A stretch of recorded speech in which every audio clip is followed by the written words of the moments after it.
Hello guys, मैं हूं गौतम और आज की वीडियो में हम बात करने वाले हैं Haryana college admission 2021 second merit list के ऊपर। यानी कि यार आप सबको पता है कि यहां पर जो फर्स्ट मेरिट लिस्ट है हरियाणा कॉलेज एडमिशन की वो आउट हो चुकी है 13 सितंबर को।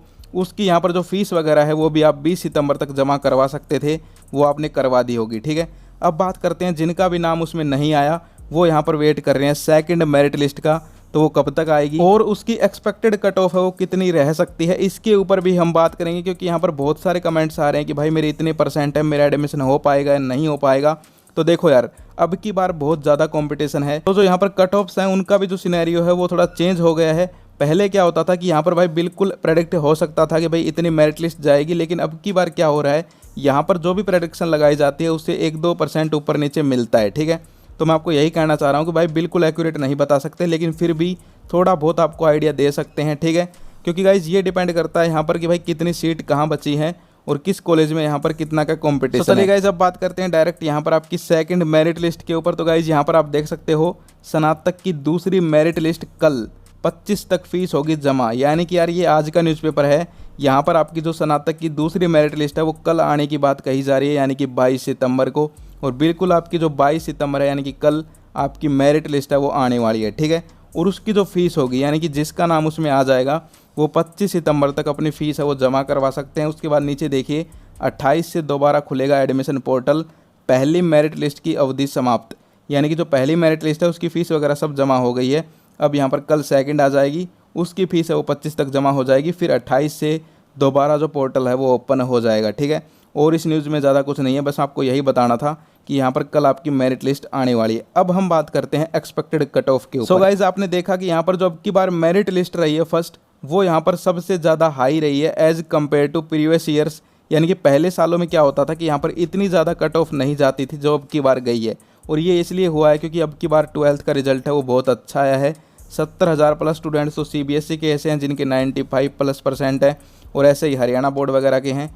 तो गाइज कहीं ना कहीं कंपटीशन बढ़ना तो भाई लाजमी है। तो अब बात करते हैं सेकंड मेरिट लिस्ट की। तो गाइज यहाँ पर मैं आपको बताऊंगा फर्स्ट के कंपैरिजन में सेकंड मेरिट लिस्ट है वो कितनी डाउन जाएगी। ठीक है, क्योंकि देखो क्या होता है, मेरिट लिस्ट में एक परसेंटेज आती है कि भाई इस परसेंटेज से ऊपर के स्टूडेंट्स का एडमिशन है वो हो जाएगा। ठीक है, तो यहाँ पर फर्स्ट का क्या हुआ वो आपने देख लिया, सभी ने फर्स्ट मेरिट लिस्ट।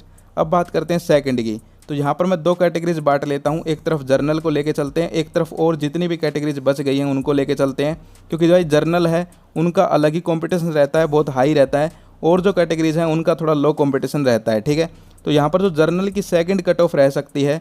ठीक है, अब ये नहीं है कि मैं किसी एक कॉलेज की बता रहा हूँ या एक डिस्ट्रिक्ट की बता रहा हूँ, भाई ऐसे बताऊँगा तो पूरे 3-4 घंटे की वीडियो बन जाएगी, तो ऐसा नहीं है। मैं यहाँ पर सभी की बता रहा हूँ, एक आइडिया दे रहा हूँ आपको। ठीक है, मान लीजिए यहाँ पर आपकी जो फर्स्ट मेरिट लिस्ट थी जितनी भी गई थी वो यहाँ पर जर्नल की जो अब सेकंड मेरिट लिस्ट होगी वो उसके कंपैरिजन में कहीं ना कहीं 5 से 6% तक नीचे आ सकती है। ठीक है, for example first merit list थी वो जर्नल की BA की गई थी, मान लीजिए एग्जांपल दे रहा हूँ। ठीक है, अब वो कितनी गई थी, सभी कॉलेज की अलग अलग थी। ठीक है, मान लेते हैं कि वो गई थी यहाँ पर 97।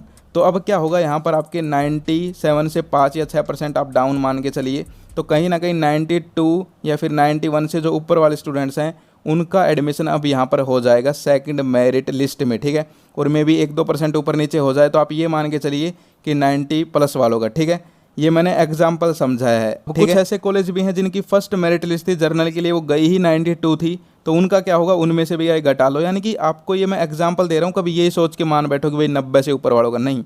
जिस भी कॉलेज की जहाँ पे आपने अप्लाई किया था आपने देखा होगा फर्स्ट मेरिट लिस्ट, तो उससे यहाँ पर 5 से 6% डाउन आ सकती है। ठीक है, समझ गए।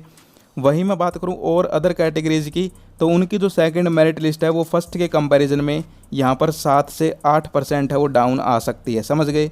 यानी कि अगर मान लीजिए एग्जांपल के लिए पहली मेरिट लिस्ट है वो किसी भी कैटेगरी की मान लो, ठीक है, जर्नल को छोड़ के, वो गई थी यहाँ पर 97। ठीक है, यही मान लेते हैं। तो अब यहाँ पर जो सेकंड मेरिट लिस्ट है उसमें यहाँ पर आपके 88, 87 इनसे अबोव वालों के भी एडमिशन है वो हो जाएंगे। समझ गए। यानी कि जो भी पहली मेरिट लिस्ट गई थी उससे जो जर्नल का स्टूडेंट है तो वो 5 से 6% घटा के मान ले।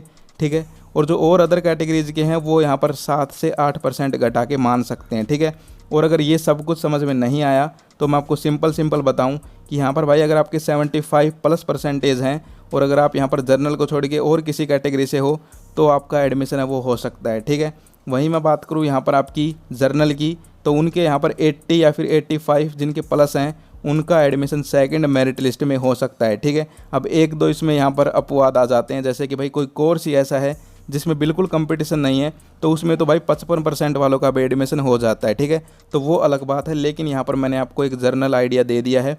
आई होप आपको समझ में आ गया होगा। फिर भी अगर नहीं आया है तो आप कमेंट करके मुझसे पूछ सकते हैं। ठीक है, so wish you all the best. फिर मिलते हैं। जय हिंद, जय भारत।